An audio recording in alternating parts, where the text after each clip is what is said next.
Children, I don't want to go on so long with this that you really get tired of listening.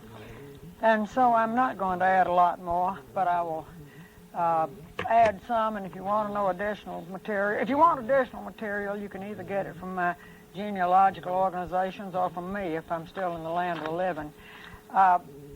First of all, I think I'll tell you a little bit about what my parents were like when I first remember them, and what they were like even before I remember them.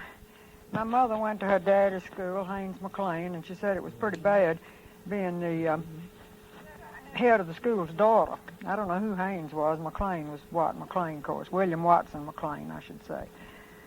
And he got the Watson in his name, incidentally, from Watson Gentry, one of my DAR lines, who was his mother's, I'll have to count that back, grandfather, okay? Let's see, there was Watson Gentry Sr., Watson Jr., and, well, I'll check that out later on. Okay, we'll get to that later. Anyway, and then my mother went toward Belmont, and after that she went to a conservatory of music in New York. She was quite serious about a violin, and it was a school that later became Juilliard. I don't know what the name was there. My father went to school at Mooresville, and at that time, just the different farmers around Mooresville paid the teachers and gave them room and board, I gather. It wasn't exactly a public school.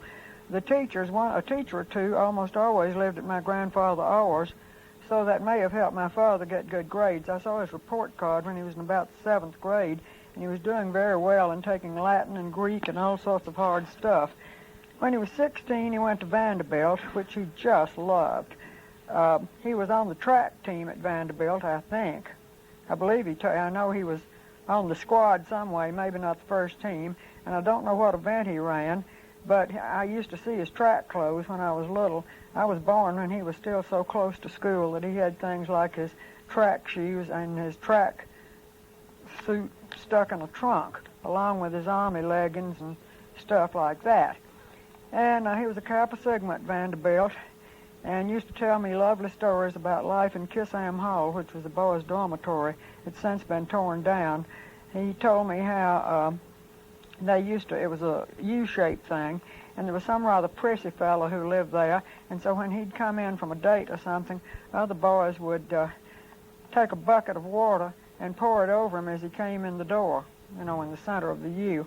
So one time he thought he'd outdo them, so he came, and before he got to the door, he raised an umbrella. So that time they simply dropped the whole bucket on him. I don't imagine it did the umbrella much good.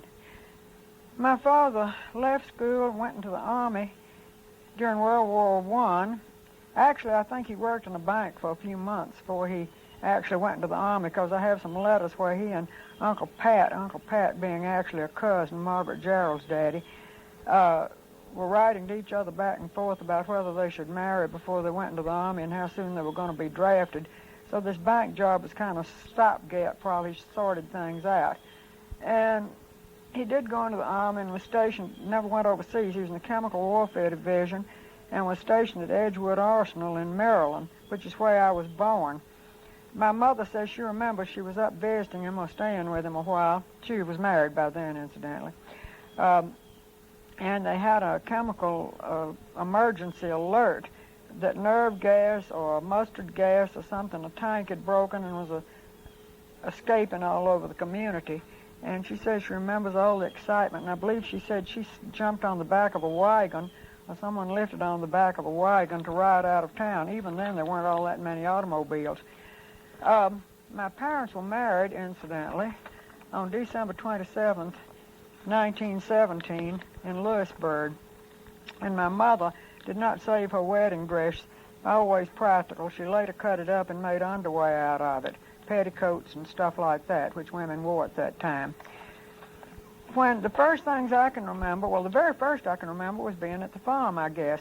And I can remember my grandfather carrying me on his shoulders down in the orchard and asking me if I'd like a nice peach, and he reached up and picked a peach for me. And I remember him bringing a big pumpkin and some horseshoe nails and a wooden mallet that had been made by Lewis Harris, who was the brother of my grandfather's grandmother, so it was an old mallet. He brought that in, he put it on the hearth, and he started the nails into the pumpkin in enough so I couldn't pull them out, and then gave me the hammer to keep pounding. And he said that's what they used to, how they entertained him when he was a baby. So that was a primitive pound-a-peg. And I remember waking up in what I thought for years was the goat wagon, but I think it was a little trundle bed, out on the porch across from the 60-acre field. And my grandmother coming around and asked me if I'd like to see the baby turkeys. And I swear I don't think I could walk at the time, but I didn't walk till I was 16 months old, so I may have been pretty old. And she carried me down to the fence there by the road, and a mama turkey came along with a whole lot of little baby turkeys. And my grandmother said, "Beezy, beezy, beezy." That's how you call little turkeys, I believe. And then another thing I remember real early, I could walk by this time. My mother, father, and grandmother McLean and I were living in an apartment in the upper floor of a house owned by Mrs. Wilkes. Boy, the Wilkes sure figured in our lives and our history. And this was on South Street in Nashville, up at what is now Music Square, where there are all these Victorian houses, you know, or were. Most of them been torn down. And the John Roberts family also had an apartment up there because Mr. and Ms. Roberts' only child, Margaret, was going to Ward Belmont. She was in high school. And they couldn't bear to be separated from her. They were from Franklin, so rather than put her in a dormitory, they simply came up to Nashville and lived and let her be a day student. And we were all pretty crowded up there, particularly when Uncle Pat and his bride, Aunt Ed, those Margaret Gerald's parents, he came back from the war, and they moved in with us temporarily. And I can't imagine how everybody slept. I have a vague idea that Uncle Pat and Aunt Ed slept on our back porch. I remember we had one big room. I can't remember anything about having a kitchen, though I'm sure we did. My mother and father, I gather, had a bedroom, and my grandmother McLean and I slept together in a little tiny something that might have been almost a closet. But even in these crowded circumstances, I had a nurse, Minerva. I called her Nervy, and I can remember Nervy taking a splinter out of my foot on the back porch. There was a grape arbor with planks, a plank walk going back to the alley behind the house. And from the plank walk, I got this terrible splinter in my foot, and I wouldn't let anybody touch me but Minerva. I had a doll named Nervy. In fact, I had twin dolls, black and white, and one was Nancy and one was Nervy. My brother was born when I was 27 months old, and I remember the occasion. I didn't know anything about adding a baby to the household. Nobody had told me. You didn't tell children these things at that time. And my father had me sitting in his lap. We were in a rocking chair, and he had me wrapped in an old lap rug, we called it, an automobile rug you threw over your knees when you rode in the touring car, and it got brisk. And it had fringe on it, and I loved to chew the fringe. In fact, I finally bit some off.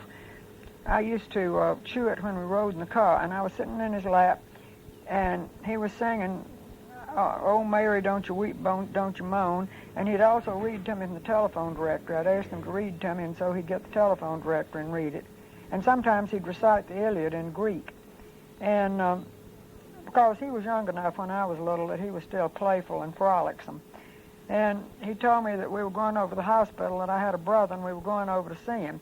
And we went and looked at him, and I was not terribly impressed one way or another. I didn't particularly want a brother or not want one either. But pretty soon I really didn't want one because I was always having to tend to him. At this point, my parents bought a house, which it was high time because about all the people that could cram into Ms. Wilkes' apartment had crammed.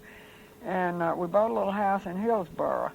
And it only had 2 bedrooms and 1 bath, but it had a great big, fully floored loft attic. Once again, we had live-in servant. We had Betsy, who came down from Mooresville, and Betsy had a bed up in the attic. It must have been hotter than blazes, because I think it was hotter than blazes on the ground floor, too, but I suppose she had an electric fan up there or something. And we'd go out in the yard. Mother would put Jack in the yard and would tell me to watch him and don't let him go in the street and don't let him eat dirt. And he wore little dresses, and I would just sit on the ground hanging onto his dress tail, screaming bloody murder that he was trying to go in the street. Somebody come get him. And I don't know whether he ate dirt or not. And we lived there until I was 8 years old, nearly 9, I guess. Polly was born while we lived there. And in fact, I remember sitting on the floor trying to teach her to walk, so she was getting to be a good-sized baby.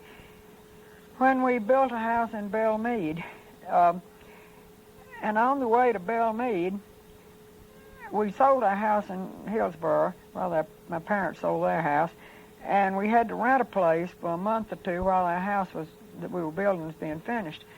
So we rented one that was just the most marvelous place, I thought. It was across from Centennial Park on a side street, across from the playground. And we lived there 2 or 3 months, and it was summertime. And I'd take Polly over there. I'd brush her hair and fix her up and think she was just so cute.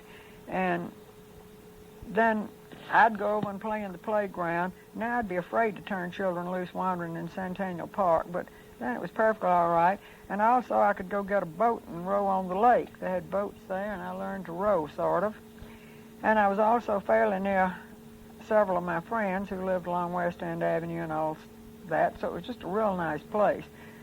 And one of the major events that I recall that happened when we were still living over on Barton Avenue in Hillsboro was, 1, I started to school, and 2, we got a kidnap threat. Now, on starting to school, we were just a half a block up from St. Cecilia, a Catholic girls' school.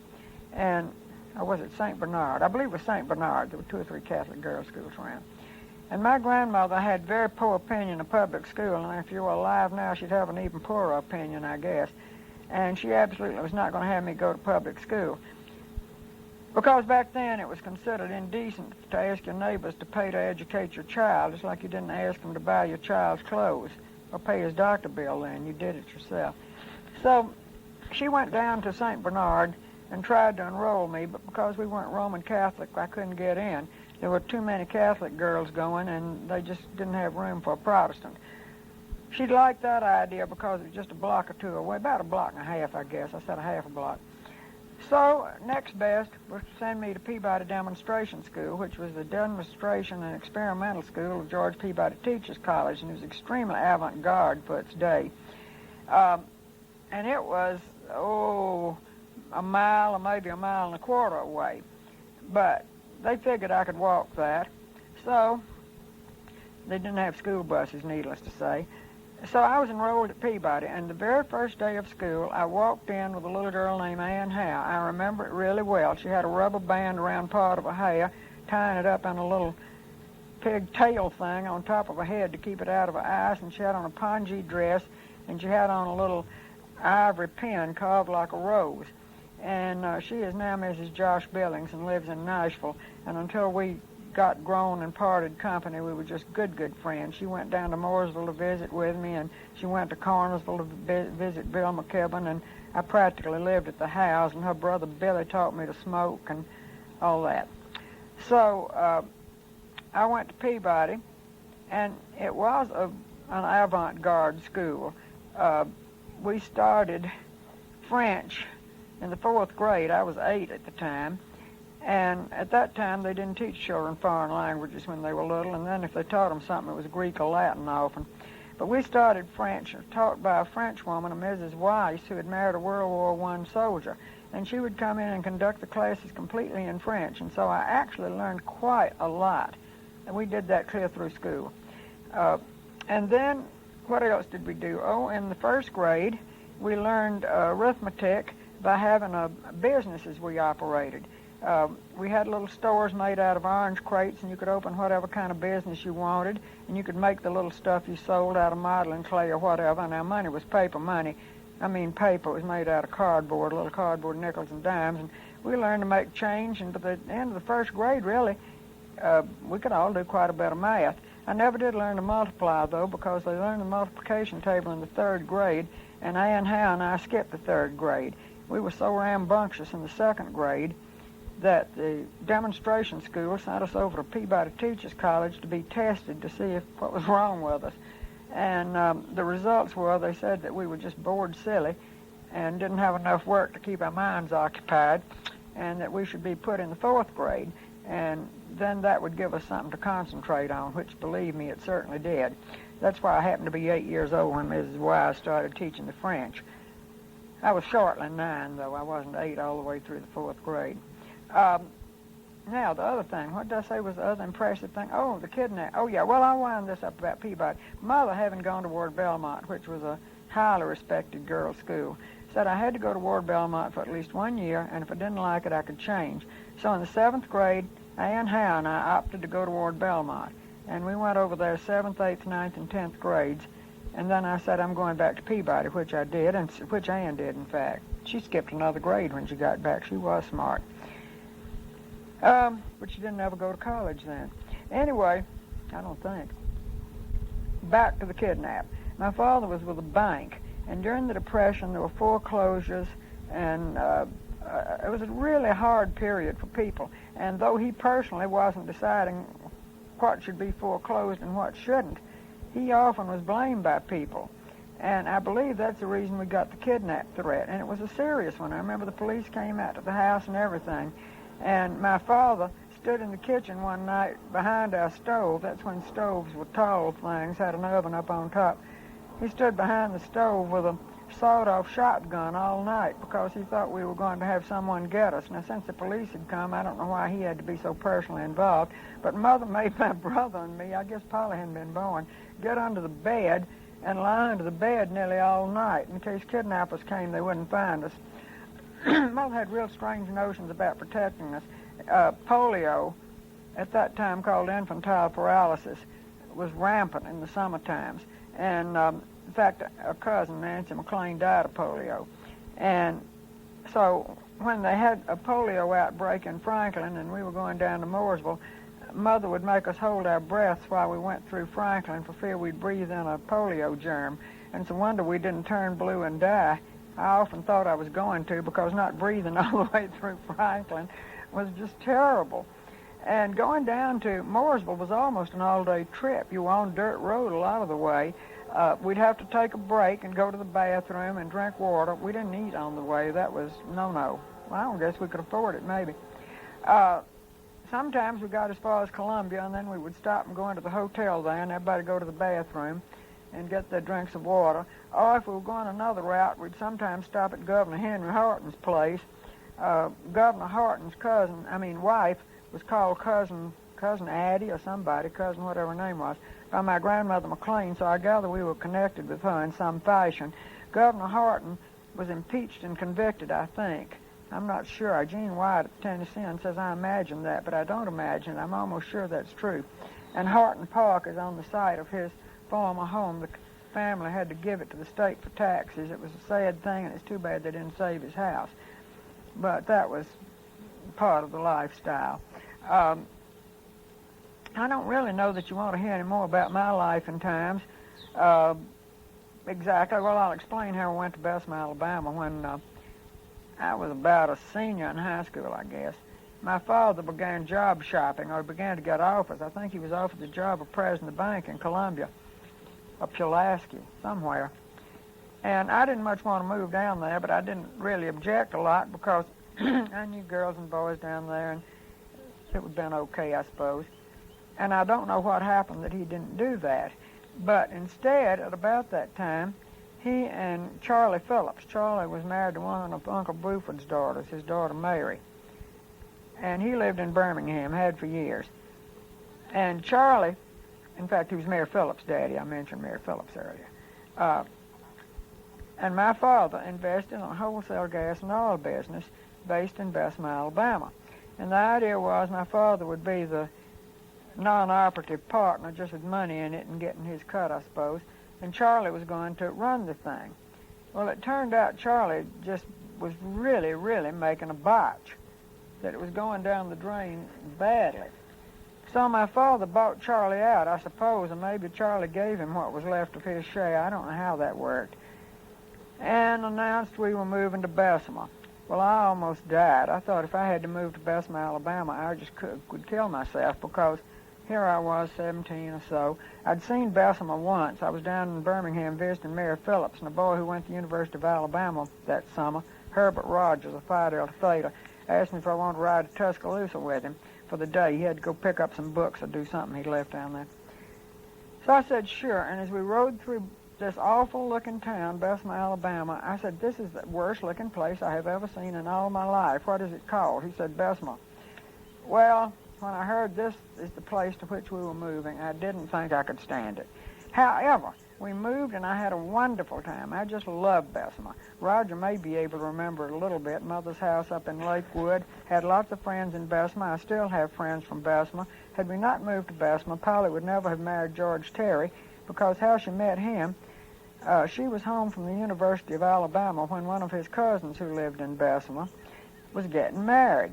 And I was a good friend of this cousin's sister, Gloria Ann. The cousin was Joe Terry. And so the Terrys asked if some of the groomsmen could stay at our house, because we had a big house. And as a matter of fact, two of them did, and one was Joe's cousin, George Terry, from Sylacauga, Alabama. And so Polly and George met, and they got married almost immediately, it seems like. I think, I don't know, that was in the spring. They got married late in May. I had met George previously. I had been serving the punch at a reception when a fellow Chi Omega, Dorothy Wright from Bessemer, married somebody. And while I stood there serving punch, this was 2 or 3 years before, Gloria Ann Terry, this friend of mine, had come up and said, "I want you to meet my darling little cousin Buddy, who is a Sigma Nu pledge at Alabama." Up came darling little cousin Buddy, and this was George, about 18 years old, and so drunk he could hardly stand. But we got acquainted, and then he went off to the Navy. One thing and another came along, and we didn't see him again till the war was over. He was just out of the Navy, and he shows up for Joe Terry's wedding. Enough of that. Now, let me see. I guess maybe I ought to tell you what, so that you'll know how to research if you want to follow the history of any of these people, what lines I have that have been accepted as properly documented by what organizations. And you can find their headquarters mostly in Washington, though some somewhere else. And I gather, get my papers or look at the microfilm if you ever want complete details, dates, documentation, and so forth. Now, as you know, I belong to the DAR. And the DAR lines, these are the revolutionary ancestors whose services have been documented and from whom I descend directly, and the direct descent has been documented. And this means documented. I mean, you've got to have a will in which somebody says to my beloved son, so-and-so, naming son, that sort of thing. Okay, Ephraim McLean, he probably was born in Scotland. I have a copy of a letter his grandson wrote saying he did, in which case he probably escaped or was deported after Culloden. He was a teenage boy at the time, he and his brother Charles and his father John McLean. And their mother was a Miss Moore. Her father was Ephraim Moore, which explains why Ephraim McLean is named Ephraim. Okay, that's one line. And he was served from North Carolina. Charles was a major. Ephraim was on the Committee of Safety and I believe fought at Kings Mountain. Now, let me see if I can remember all these people, who they are. Watson Gentry. Watson Gentry was my grandfather McLean's grandfather, I think. I'll have to check the records. He was from North Carolina. He's on the front of the Franklin, Tennessee courthouse listed as a veteran of the Revolution. He did not get a pension, and his granddaughter wrote a letter that was in the state archives now, saying Grandpa had explained he wouldn't apply for a pension because it was not right to receive pay for what he did. What he did is a secret, I guess. I don't know. And anyway, the DAR accepted that line as patriot. I don't know exactly what his military services were. His father was James Gentry, incidentally, who was drowned in the Yadkin River. We come from several bad swimmers, going back to Half Dan the Stingy, who fell off his boat and drowned. Then, let's see, what other lines do I have? Okay, William Miller. William Miller was from Pennsylvania and then into Kentucky. He was a friend of Daniel Boone's. In fact, in a book I read from the Girard County, Kentucky Library, it says that when Daniel Boone sent for his wife to come over the mountains, he asked a couple of friends to escort or enact as guard, and William Miller was one of these. Anyway, he settled in Kentucky. He had served in the Revolution from Pennsylvania, and his daughter married Ephraim McLean's son. So that's a line. Now, let me see. I got to go on with these other people. On the Zell side, let me get into these Zells. Balaam Ezell Sr. He was from Virginia. He died in Kentucky. He came over the mountains, too. And I'm not sure what he did. He was in military service, though, and I have it in my papers what his service was. And that was my great-grandpa Britton Ezell's great-grandfather. And then we have Joe Britton, whom I've mentioned previously. Joe fought in North Carolina, got a land grant over this way. And it's funny, he and Watson Gentry really got acquainted because Joe Britton built a house that's now in a state of total disrepair over near Holt's Corner, Tennessee, and then sold it to Watson Gentry.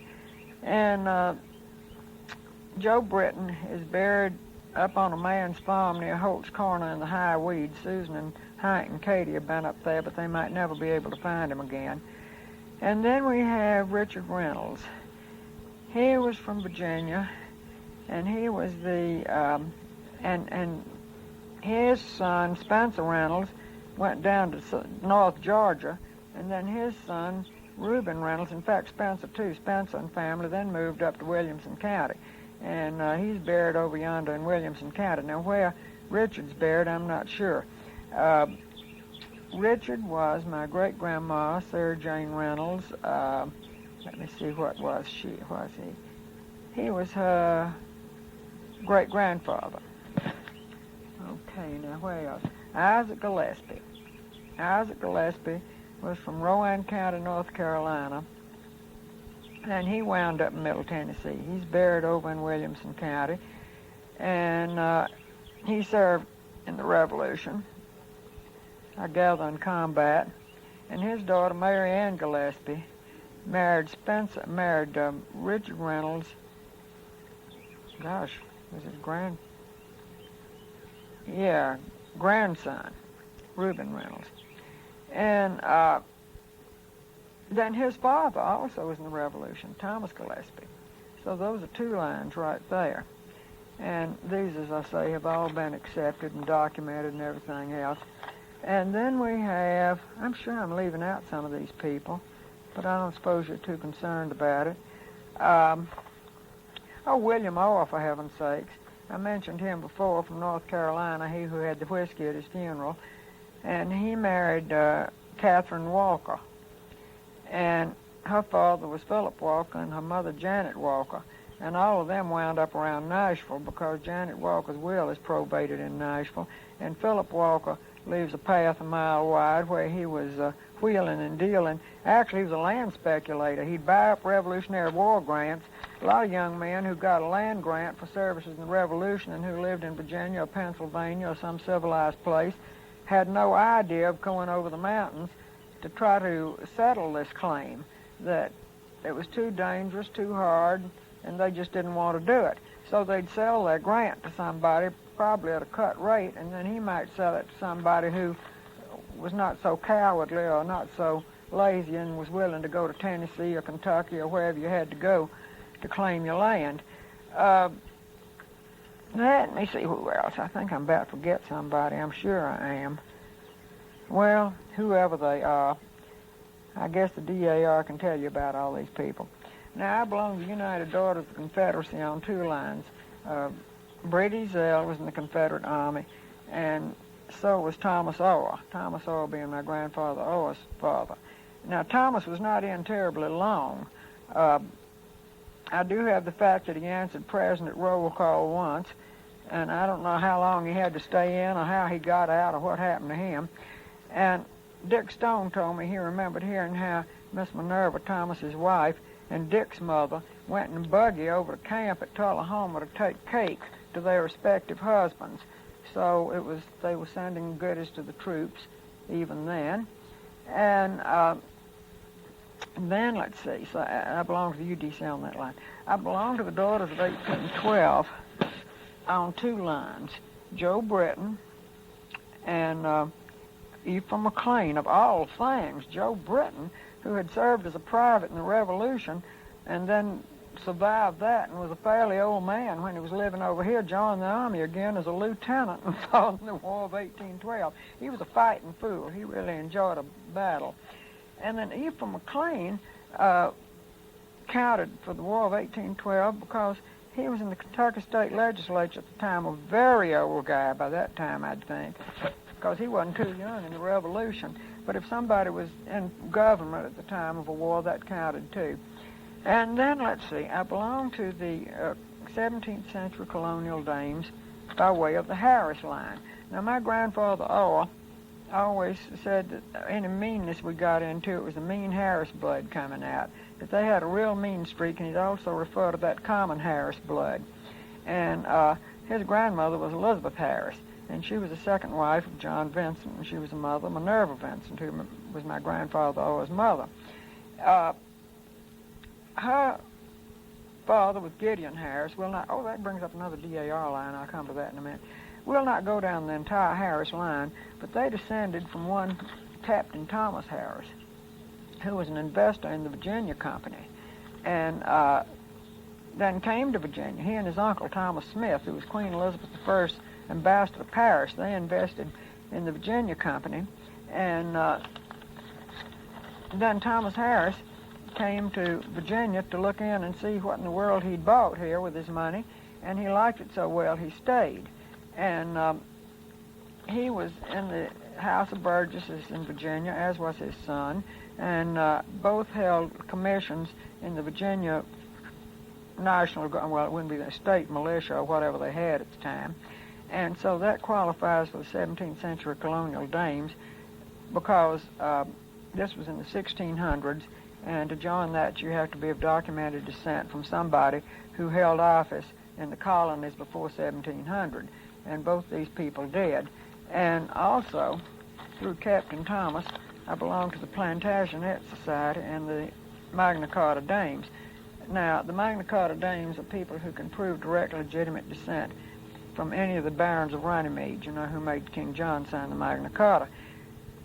And we descend from a number of them, and in all this batch of paper I have, you can find who they were, and really, really an interesting line there, really interesting. And it gets more interesting because now the Plantagenet Society, you don't ask to join. And I belong to Americans of Royal Descent, I forgot that. They just contact you and say you're documented to join Plantagenet Society and Americans of Royal Descent.